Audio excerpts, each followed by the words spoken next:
Este año el Congreso Europeo de Hematología, que ha sido virtual, pues ha traído importantes novedades en el manejo de los pacientes con mieloma. En mieloma de nuevo diagnóstico hemos podido ver combinaciones nuevas en las que con el clásico bortezomib, lenalidomida y dexametasona se ha evaluado el papel del anticuerpo monoclonal elotuzumab en pacientes de riesgo estándar, pero también en pacientes de alto riesgo y desafortunadamente elotuzumab junto con bortezomib, lenalidomida y dexametasona parecen no aportar un gran beneficio y en ningún caso parece vencer el mal pronóstico de la presencia de alteraciones citogenéticas de alto riesgo.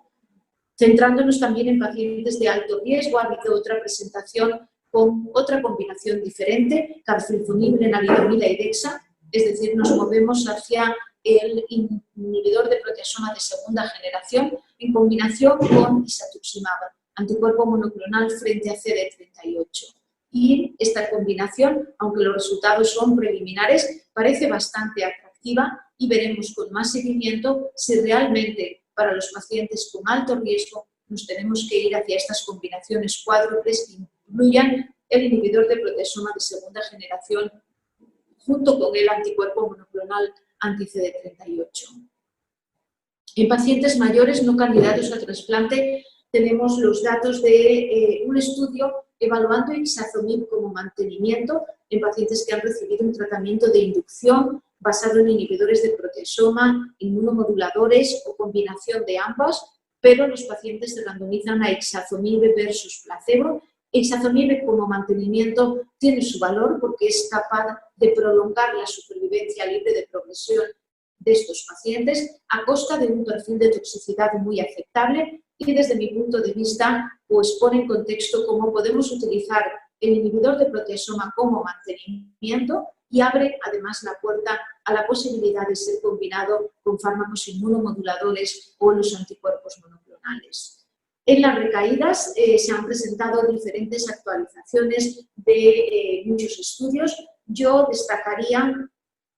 el estudio IKEMA, un estudio randomizado fase 3, presentado en la sesión de Late Breaking Abstracts, en el que carfilzomib y dexa se ha combinado con isatuximab y comparado con carfilzomib y dexa en una serie de pacientes con mieloma en recaída que habían recibido entre 1 y 3 líneas previas. Y el añadir isatuximab al carfilzomib y dexametasona prolongó la supervivencia libre de progresión, cumplió por lo tanto el objetivo principal del estudio, con una tasa global de respuestas de revisiones completas y de enfermedad mínima residual negativa significativamente más altas. El perfil de toxicidad ha sido también bastante aceptable y, por lo tanto, pues esta combinación será casi seguro un nuevo estándar de tratamiento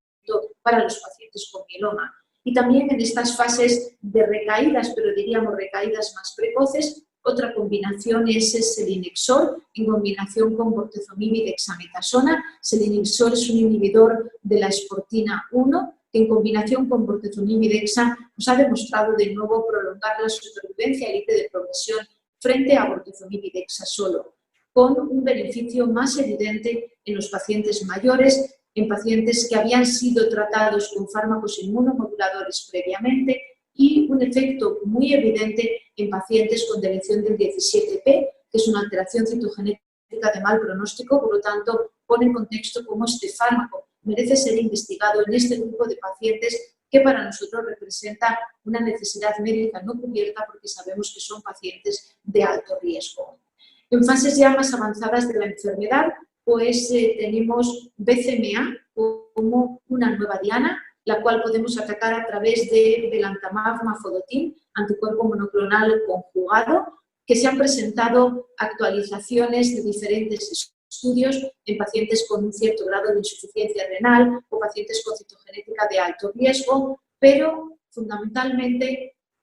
combinaciones de belantamab mafodotin con bortezomib o con pembrolizumab y pone en contexto cómo en comparación a los resultados que teníamos de belantamab mafodotin como agente único, aumenta de una manera muy importante la eficacia de estas combinaciones y por lo tanto pues un poco consolida todo el desarrollo clínico de este anticuerpo monoclonal que se está produciendo a lo largo de todas las líneas de tratamiento de los pacientes con mieloma en combinación con diferentes esquemas. Otra manera de ir frente a BCMA, tenemos los anticuerpos monoclonales biespecíficos o anticuerpos monoclonales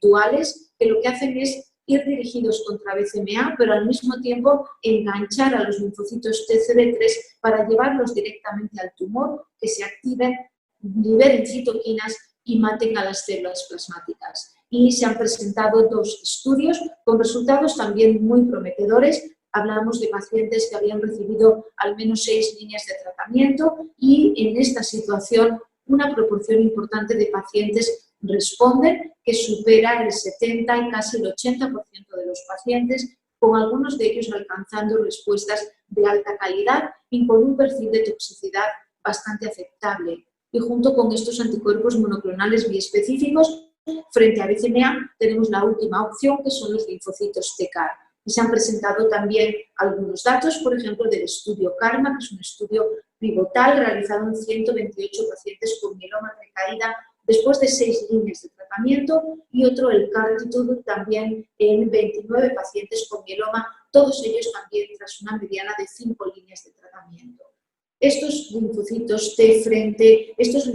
TCAR frente a BCMA ponen en contexto cómo estas estrategias son efectivas y realmente la tasa global de respuestas es superior al 80% en todos los casos, con una tasa de revisiones completas que va desde el 30 hasta el 45%, con una tasa de pacientes que alcanzan además también enfermedad mínima residual negativa y, por lo tanto, poner en contexto cómo estas estrategias de tratamiento son muy eficaces. Estamos hablando de una población de pacientes en los que con los tratamientos convencionales la tasa global de respuesta sería de un 30%, una mediana de PFS de unos 4 meses, por lo tanto los linfocitos TCAR muestran resultados realmente muy esperanzadores. No obstante, la duración de la respuesta desde mi punto de vista sigue siendo un problema sobre el que hay que investigar y hay que intentar mejorar para que estos resultados positivos en respuestas se traduzcan en que estas respuestas sean lo más duraderas posibles. Desde el punto de vista de la toxicidad hay que tener cuidado con la liberación de citoquinas, que ocurre en la mayoría de los pacientes, con la toxicidad neurológica, que ocurre solo en unos pocos pacientes. Bien, es cierto que estos acontecimientos adversos en la mayoría de los casos son de grado 1 o 2, y las citopenias, que estamos también acostumbrados a manejarlas, aunque pueden ir asociados a infecciones y por lo tanto tenemos que tener cuidado. En conjunto, yo diría que para los pacientes con mieloma realmente se abren nuevas esperanzas porque tenemos nuevas dianas, como es el BCMA, pero fundamentalmente es ver cómo fármacos que hace años los veíamos en las fases más avanzadas de la enfermedad van moviéndose de una manera relativamente rápida a las fases más precoces e incluso a la primera línea, y ello pues va a contribuir, yo diría de una manera optimista, pues a lo mejor a curar incluso a algunos pacientes en la primera línea y definitivamente a mejorar la supervivencia, porque va a permitir que los pacientes con mieloma vayan recibiendo un mayor número de líneas de tratamiento.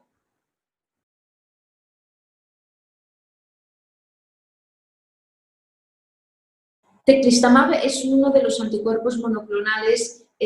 biespecífico, que es un anticuerpo monoclonal que tiene, como si dijéramos, 2 cuerpos, y una parte va dirigida contra BCMA, que se expresa en la superficie de la célula tumoral, de la célula plasmática, mientras que por otro lado lo que hace es ir dirigido contra los linfocitos TCD3, a los cuales, como si dijéramos, los engancha y los lleva directamente al nicho de células plasmáticas para que se activen y produzca la destrucción de las mismas. Teclistamab se ha evaluado en una serie de 76 pacientes con mieloma en recaída después de haber recibido al menos una mediana de líneas de aproximadamente 5. Prácticamente el 85% de los pacientes eran lo que llamamos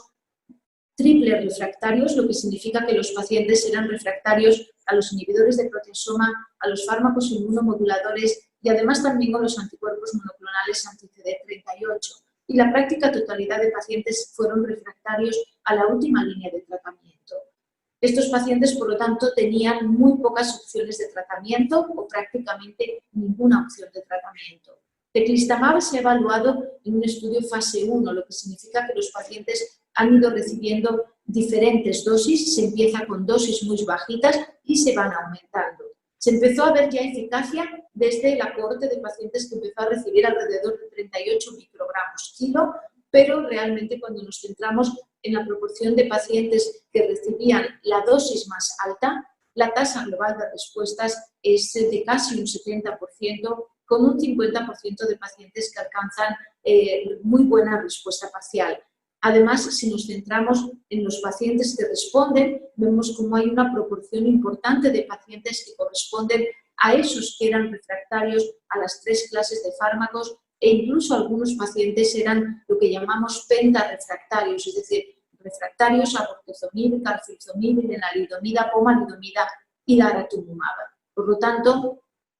pone en contexto cómo teclistamab pues cubre un poco la necesidad médica no cubierta que teníamos. El seguimiento de este estudio todavía es corto, aunque si nos centramos en los 21 pacientes que respondieron, vemos cómo las respuestas van mejorando a lo largo del tiempo y son respuestas duraderas, por lo tanto necesitamos esperar para ver realmente cuál es la mediana de la duración de la respuesta.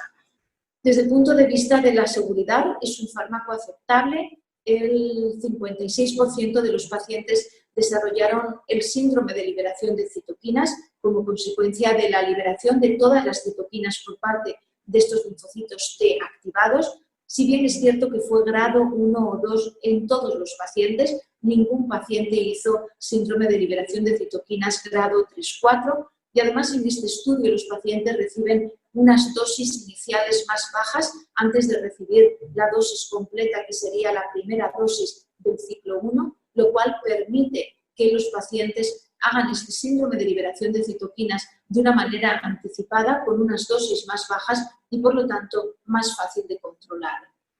Toxicidad neurológica ocurrió también en algunos pacientes, pero fue de grado 1 y 2 prácticamente en todos los pacientes, con la excepción de un paciente que hizo un delirium grado 4 a continuación del síndrome de liberación de citoquinas, pero que se resolvió. Algunos pacientes hicieron también toxicidad hematológica e infecciones, pero fueron manejables en la práctica totalidad de los pacientes. Por lo tanto, un poco en resumen, teclistamab creo que es un anticuerpo monoclonal biespecífico que ha demostrado ser eficaz y seguro en esta población de pacientes tan pretratados tras una mediana de 5 o 6 líneas de tratamiento y por lo tanto yo creo que pues abre la puerta a que este fármaco se investigue y represente por lo tanto una opción de tratamiento en los pacientes con mieloma en recaída.